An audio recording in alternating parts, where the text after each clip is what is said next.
Good morning, colleagues and friends. My name is Haoyu Yu, a researcher from Beijing Veritas Prep School. Today, I would like to take you to a journey that begins on the factory floors of Shenzhen passes through the smartphone screen of Sichuan village and ends, quite literally, back home. The title of my talk is Digital Tides, Local Shores: How the Digital Economy is Rewriting China's Rural Labor Mobility Story. So I will spend the next 12 minutes on 5 short legs. So the first one is why the old migration wave is losing steam. And second, how the digital economy flips the calculus of move or stay. And the third is what is the national data actually said. And the fourth one is why policy pathos still trip up the new workforce. And the last one is where scholars and policymakers should aim their flashlight next. So first, I want to talk about background and motivation. So traditional mobility under digital shock. So the first one is historical migration pattern. Since the reform and opening up, China has witnesses a large-scale migration of rural labor from the central and western regions to the eastern coastal areas, contributing significantly to industrialization and urbanization. And the second one is challenges of traditional model. This traditional migration model, while beneficial for economic growth, has led to issues such as semi-urbanization, limited access to urban public services for migrant workers, and social problems arising from family separation. And the third one is emergence of digital economy. The rise of the digital economy with new business models like e-commerce and riding hailing has broken the special constraints of traditional employment, posing new questions about how labor mobility pattern will change. And next, I want to talk about literature and mechanism. So multi-dimension literature gaps, where existing research contributions is previous study have explored how intuitional factors like integrated medical insurance, human capital expansion, and information technology penetration influence rural labor mobility, each providing valuable insights but focusing on single dimension. And research gap identification. However, there is a lack of comprehensive research that integrates the impact of the digital economy on the scale, direction, and structural challenges of rural labor mobility over time, which this study aims to address. So there are two pathways of digital impacts, and the first pathway is regulating mobility scale. The digital economy regulates the scale of rural labor mobility by creating local employment opportunity through the development of rural e-commerce and platform-based gig economy jobs, reducing the need for large-scale outward migration. And second pathway is reshaping mobility direction. It is also reshaped the direction of mobility by offering attractive local employment prospects in digital-related sectors, encouraging workers to return to their home region or seek employment within their provinces rather than migrating long distances. So next, I want to talk about data and findings. The reversal of inter-provincial flows. The first one is declining cross-province migration. From 2015 to 2023, the proportion of migrant workers move across provinces decreased by 45.9% to 38.2%, indicating a growing preferences for employment within home province. And second one is rising intra-province employment. Controversially, the share of within province mobility increased from 54.1% to 61.8%, driven by the expansion of local digital industries and service sectors. And third one is local employment growth. The number of local migrant workers grew from 108.63 million in 2015 to 120.95 million in 2023, peaking at 123.72 million in 2022, highlighting the attractiveness of local job opportunities. So next, I want to talk about service overtaking manufacturing. The first service is tertiary sector dominance.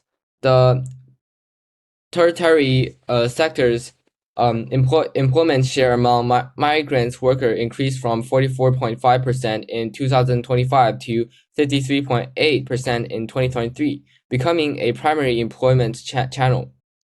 The second one is manufacturing decline.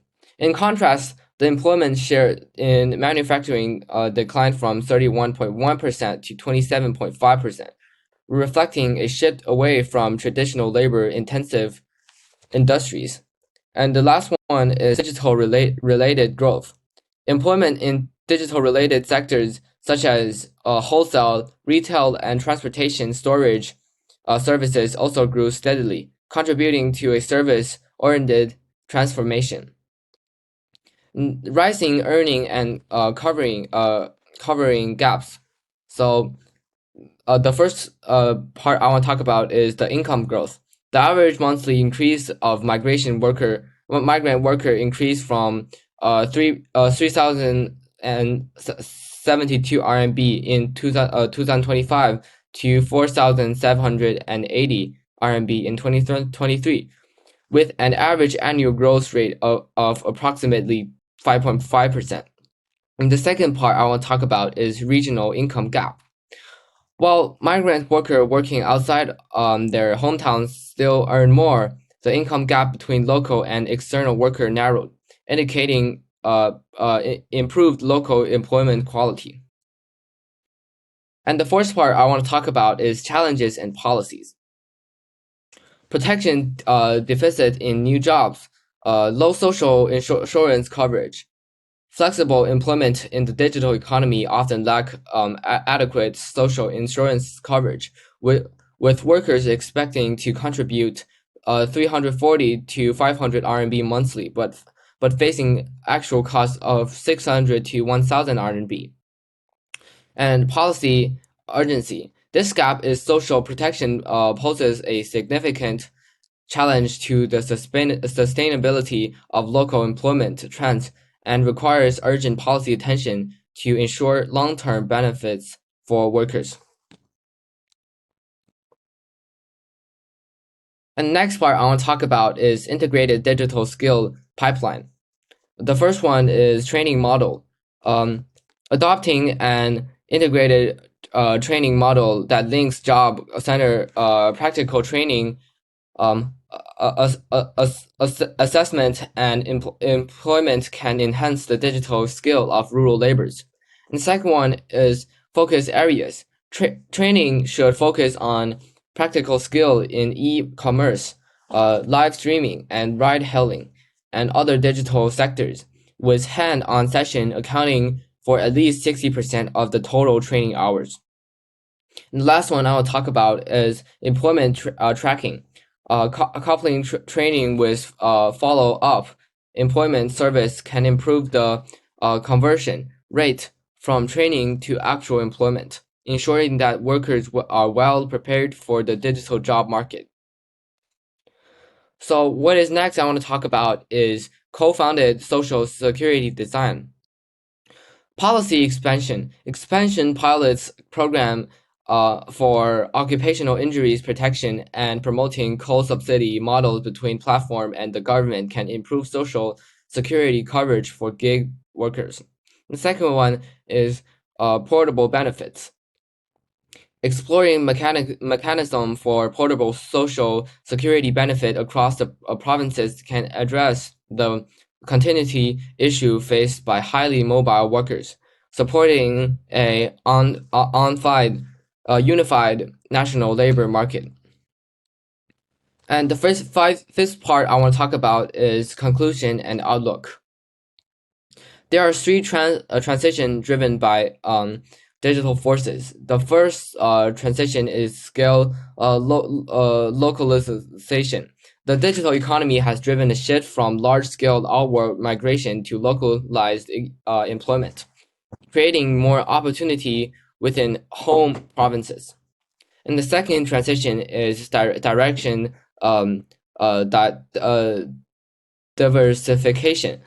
It has also reshaped mobility direction, encouraging diversified return flows and nearby urbanization rather than one-way, long-distance migration. And the third transition is structural servicization. The employment structure has transitioned from manufacturing dominance to a service-oriented model, with digital relay sector play a key role in this transformation. So what are some future research agenda? So the first one is regional digital divide.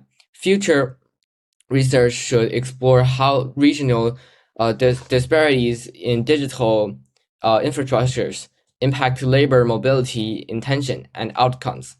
And the second one is social security coordination, investing technical and institutional pathway toward nationwide social security. Coordination is crucial for sustainable labor market integration. And the third one is heterogeneous job quality, examining the differentiated impact of various digital business models on job quality can provide deeper insights into labor market dynamics. So thank you for your listening. I hope you liked my presentation.